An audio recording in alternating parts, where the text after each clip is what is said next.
Hello, everyone, and welcome back to Tima Ballers Podcast. I'm very glad to be back on. I love making podcasts, expressing my opinion, even if it's potentially controversial. I mean, what's football all about? Football's all about the fans, the fan opinion, exchanging, discussing ideas, and arguing and debating. That's what it's all about. So, first of all, I went to the Anfield game against Brentford. What a game it was to witness it live. I sat on the Sir Kenny Dalglish stand. I saw the DS go quite up close. It was absolutely fantastic. I was sitting closer towards the corner flag, and yeah, what a goal that was. What an atmosphere. Brilliant atmosphere, really. The fans were ecstatic. The Anfield Road stand was just chanting, and the banners and the cup. Yeah, it was a phenomenal experience. Very, very glad.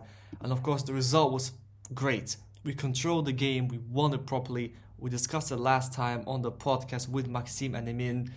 Then another interesting update is I actually made an appearance on Talk Sport. Yes, indeed, the famous sports radio channel. I briefly appeared for around a couple of minutes and I talked to Adeola Depot. Rory Jennings was also there. I expressed my opinion on the transfer window. That was yesterday at around 8:30-ish. So yeah, I mean, it was pretty cool to appear. Now Tima is known. But alright, let's now get to the real business. The transfer window slammed shut. It closed down. The window closed. They literally went and closed the window on the transfers. And here we are the next day. Let's talk about what happened. Literally, we had a few months of the transfer window. Frustration, anger, emotion, passion, rivalry, and all sorts of other stuff. Let's recap what happened. Georgia Mamadashvili coming to Liverpool on a £29.9 million deal from Valencia. It's going to be a loan deal for this season and he will become a Red in 2025. And of course, how can I not mention potentially signing of the summer, Federico Chiesa for 50 million euros. Italian international, Juventus player. What a talented player we're going to get for only 15 million euros. Just let that number sink in, right? 15 million euros. You heard that right. We're paying less money for Federico Chiesa than what Chelsea paid for Amari Kellyman. It is actually crazy. It is phenomenal what we've done here. I mean, talking about bargain of the window, what a signing that is. And we're only going to be paying him £81,000 per week salary. So again, really good salary. That's really good. I think these are fantastic terms for us. We're not even having to pay much in salary. And look, this is a versatile attacker who's played left, right wing and striker. He's a great forward. He scored 10 goals last season Serie A. Obviously, we know he got that terrible ACL injury before in 2021. Missed a lot of games since then. I know it's like since then, he's missed like 400 days of football. But if we can get this guy close to what he was, we've got ourselves a talented, brilliant player. He's going to be also a backup to Mo Salah. And we know that Salah is exceptional. I really hope he stays. I really hope he does. But we need to preserve Salah. We can't just force Salah to play so many minutes. He needs to be rotated. And this is a brilliant signing. We know we've got the Champions League, even more games. We've got the Cups. The pressure is only increasing and we've got more players. Fantastic. We've now got 6 attackers, 2 per position. Seriously, tell me another Premier League team who's got a better squad depth than Liverpool. Honestly, absolutely brilliant. I'm so happy with this. The problem is that the list ends there. And that is the problem. 2 signings, 1 signing for now, and obviously the other player, Mamadashvili, coming in 2025. Now, very briefly on the outgoings, I've already talked about this in my previous podcast about Liverpool. But just to summarize, Bobby Clark going to RB Salzburg to Pep Linders for £10 million. Fabio Carvalho with a £27.5 million package going to Brentford. And we also got Sepp van den Berg, the defender, going to Brentford as well for £25 million, the £25 million package. So in total, this window, we've got an approximately 16 million euros positive net spend.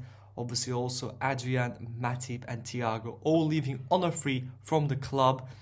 Obviously Matip, his contract ended, he left. Very sad that he got an ACL injury, never really got a proper finish to his time at Liverpool.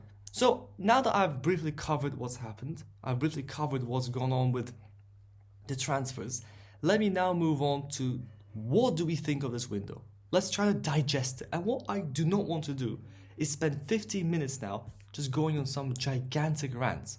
What I want to do really is try to talk about the football fan view. So I've been talking to some Liverpool fans and let's get into it. Let's get into what do Liverpool fans think about this transfer window.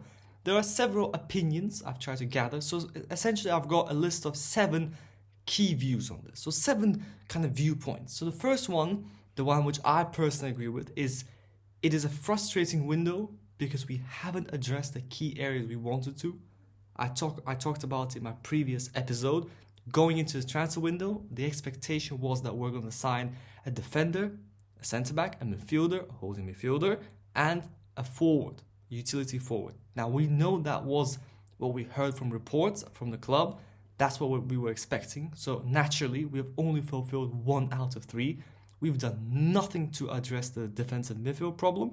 To this day, we do not have a proper number 6. And no disrespect to Endo, but I'm talking about a player in the mid-20s, top class, not a single one. Gravenberch has only played number 6 for a few games as a Liverpool player. So let's not try to pretend as if suddenly he is the long-term solution, right? We don't know. There's still a long time to see about that. And we also haven't replaced Matip. Matip left, no replacement. Sepp van den Berg left. Obviously, we didn't replace him either. We also know there are a lot of loan deals. One thing I didn't mention before, a lot of loan deals, right? Bendo going on loan, Lewis Kumas going on loan, Tyler Morton, Stefan Baršić, quite a lot of loan deals going out. So we have slimmed down, right? Our squad has slimmed down. We have players who played for us, like Bobby Clark, are now no longer at the club. And we know the injury issues we could have. So, look, the squad has thinned down, and we've done practically nothing to address that in this summer transfer window. We've only signed 1 attacker. So midfield, not addressed. Defense, not addressed. The second opinion I'd like to go on to now is it's a good window because we got some good players in. So if you were to focus just on the fact we signed Chiesa, who is a brilliant signing, top talent, excellent price and good wage, you can say it's a decent window because we did get ourselves a steal, right? We secured a brilliant player. And Mamadashvili, arguably a very talented keeper for the future, is also trying to think ahead, trying to think about what to do in the future if Alisson were to leave, trying to provide some more backup. And obviously we know that Kwahim Kelleher will probably leave eventually. He does want to find a club with more minutes. So that's why you could call this a good window. I would not agree with this because a window isn't just good because you got some good players in. You have a transfer window to address the problems in your squad and to try to improve the areas you need to. So if you did not address those areas, but you address something else, that's fantastic. It's great we addressed the forward problem. Our attack is now complete. It's brilliant. That in no way, shape or form solves the problem in midfield. So I don't really consider this view very correct, my personal opinion. The third one is that it's a good window because we made some good player sales. Undeniably, getting £27.5 million as a total package for Fabio Carvalho is excellent. I really did not expect him to go for so much. We are talking about a player who we signed for £5 million. He spent a year at Liverpool in what was a questionable and mixed season. He then went out twice on loan, so in the end, we get quite a lot of profit. Sepp van den Berg, I mean, look, I thought £20 million was too much for him. We're moving him on for £25 million. Those 2 sales are good. Bobby Clark for £10 million is, in my opinion, not a good sale by any stretch of the imagination because this is a very, very talented young player. It would have been so much better to send him out on loan, but if he really did want to leave, again, £10 million isn't something I'm going to applaud Liverpool and be like, well done, you sold Bobby Clark, a promising young player, for £10 million. No, I don't think that's a success. So, as much as I think the player sales were good, that in no way, shape or form doesn't make it a good window. But of course, it is a success. But what's the point of selling those players if we are going to spend the money? And of course, the typical argument is going to be next time. Yeah, we know. Next time we'll spend. Yes, we signed Endo, we'll sign someone later on. Did we? No. We let Matip go, we'll sign someone else. Did we? No. Of course, typical excuse. Next, it's a decent window because we could have signed no players. So people were thinking we could have signed no players, but we signed someone, so that's now a success. That's good. Very, very interesting view. Well, obviously signing no players would be a historic disaster. So you can say that we did avoid a historic disaster and we signed Chiesa, but at the same time, that doesn't make it a good window. And I'm not gonna sit here and praise Liverpool for avoiding a disaster, which we personally, like literally, we handcrafted this problem. There were players to be signed, other clubs are signing players, we've got the funds, so you can't now find me excuses why we can't make signings. Of course we can. Why didn't we? We know the reasons why. Trying to find the right guy. Too expensive. Alright, we know these typical things. We're being cheap, we're being picky, not finding the right guy, constantly delaying. We know these excuses. I talked about it in my last episode. So this justification is interesting, but I am skeptical on it. Next, this is a very, very common view of a lot of Liverpool fans, is that there were not any other players who were a good fit. So why make signings for signing's sake? Why be like Chelsea? If there aren't the right players on the market right now, apparently the DM market is rubbish. There's no one out there who we can sign. Alright, interesting argument. Partially true. I do agree that the current market for DMs is questionable. And apart from Zubimendi, it's very hard to find who we could have signed. My counter argument personally here would be that I see the logic with this. I see the logic in this argument that we shouldn't just be making a signing for the sake of making a signing. And this is a very, very valid excuse. But not when you're carrying it across multiple seasons. Because we heard the exact same thing last summer. When we missed out on Lavia and Caicedo, what did we hear? We're not going to make a signing for the signing's sake. We'll get Endo with a cheaper option and make a signing in the future. Here comes the future, January, no signings. Here comes the summer, no signings. So this justification worked well last summer, maybe the summer before, but not this summer. At some point, I think we've got to say that, alright, you can't keep on not signing anyone and keep making us believe that at some point there'll be some player who is a good fit, who is a good price, who we can sign, who wants us, who isn't going to reject us. Right, this ain't happening right now. So let's stop being theoretical. And moreover, we've got a recruitment team here, haven't we? We've got a recruitment team and a scouting team who are meant to go out there and actually go find those players. When I've talked to some of these Liverpool fans, I always would say that, we didn't sign a DM, we didn't sign a centre-back. And they will always ask, well, who could we have signed? And if I can't tell them, oh, you're just finding a reason to be outraged. Hang on a second. I am a football fan, right? I am not a recruitment team. I'm not part of a recruitment team. I'm not a scout. I'm not meant to go out there, look through all the European top leagues, searching through all these clubs trying to find a player. Do you know how many clubs there are? Do you know how many clubs there are? You think I know every single player in Nice? Or in Marseille? Or in Salzburg? Or in Leipzig? I've got no idea. I'm not a scout. I'm not a professional football expert. So why are you asking me to find that player? Go ask the recruitment team to find it, and obviously they can't find them, and other clubs are finding them. That's clearly on our recruitment team. And we know there were some options. We know some possible options were out there. We just didn't want them. Lenny Yoro, too expensive.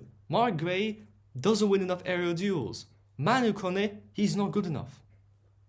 Well, you're writing off every single player as not fit and doesn't fit our system. So you sign nobody. I don't get that, person. I don't understand that. You've got to be careful and apply your statistical approach and scouting, but there's a point at which, Chelsea's one extreme where you're just making signings for signing's sake.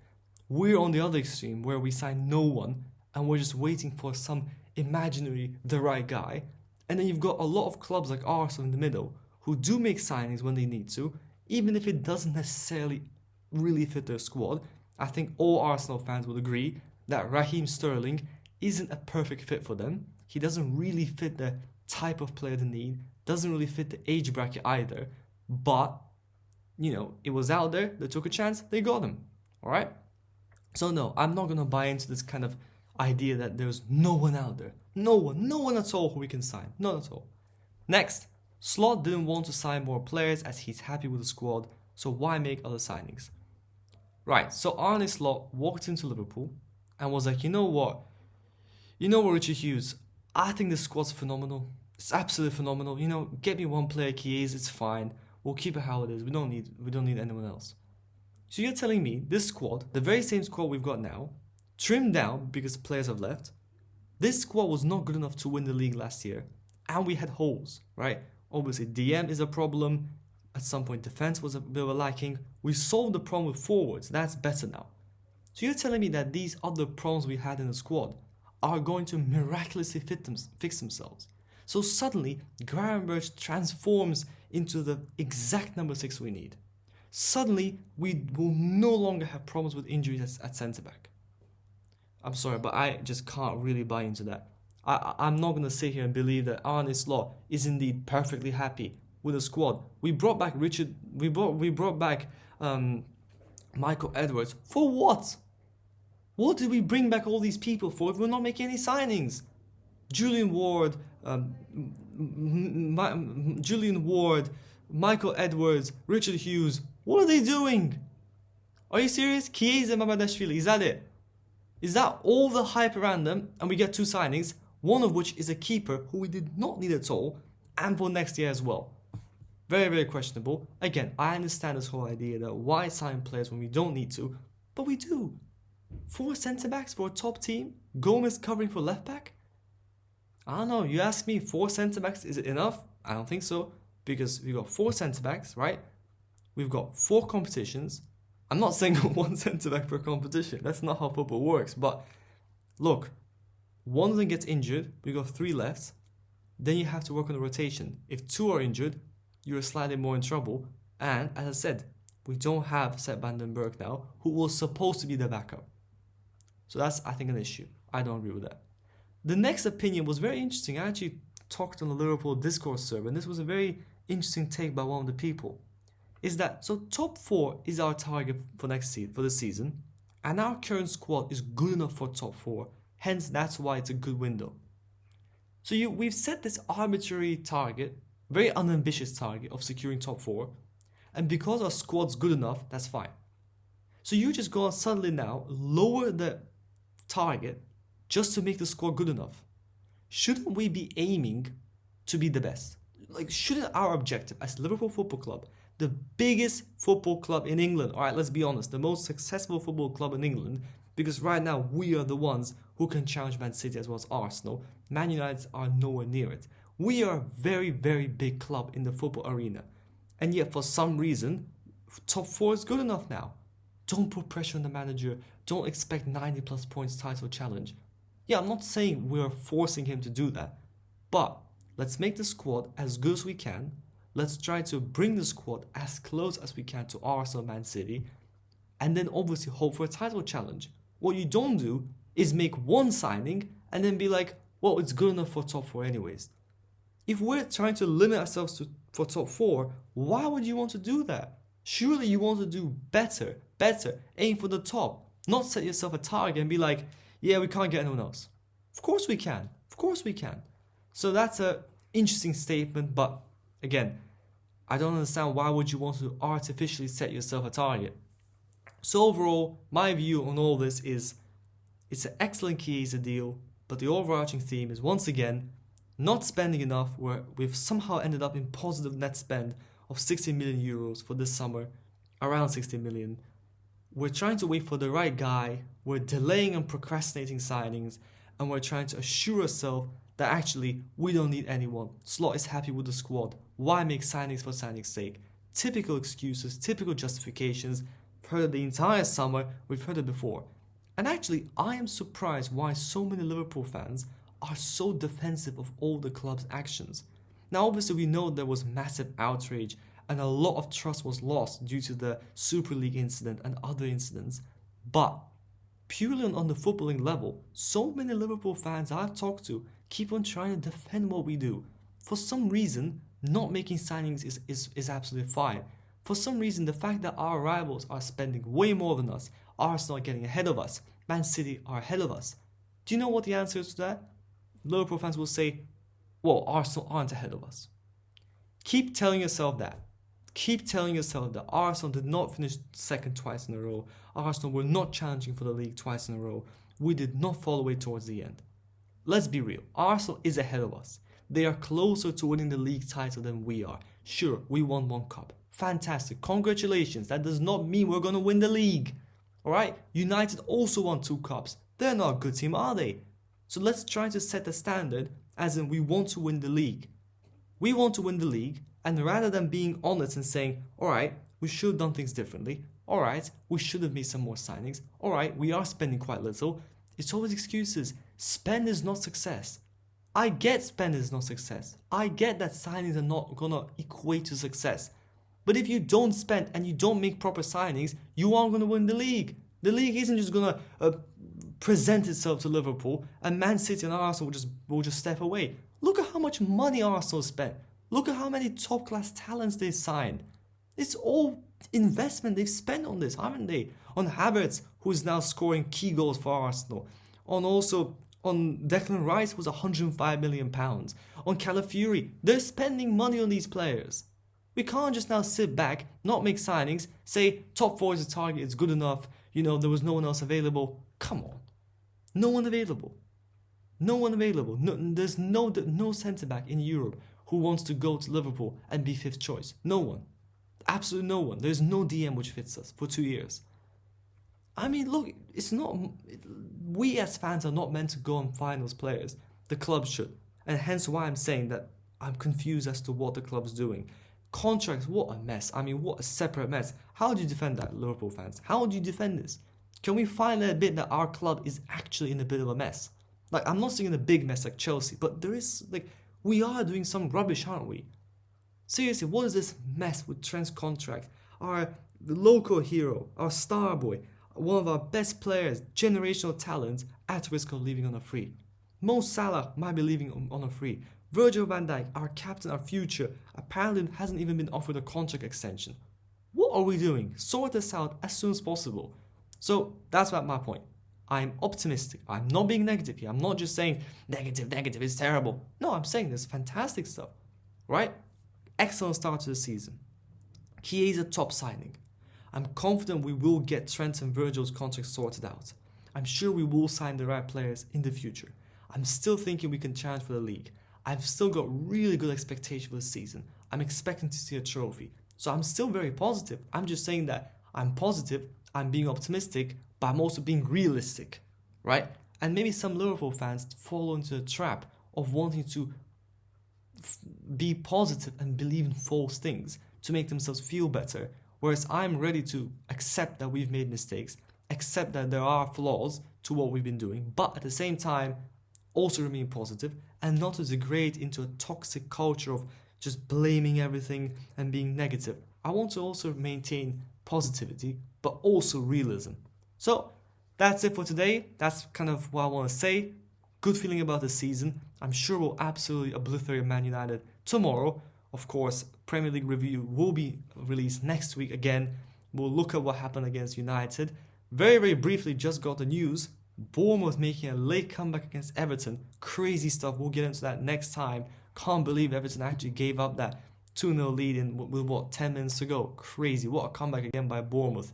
They did that against Luton Town last season, 3-0 to 4-3. And now against Everton, 2-0 to 3-2. Crazy. So here we are. Thank you for tuning in. Thank you for listening. It was my pleasure once again to speak to you all. Please do subscribe to the YouTube channel. Please follow us on Apple Podcasts and leave a comment. I'd be very, very glad to hear your opinions. I wish everyone all the best. You will never walk alone.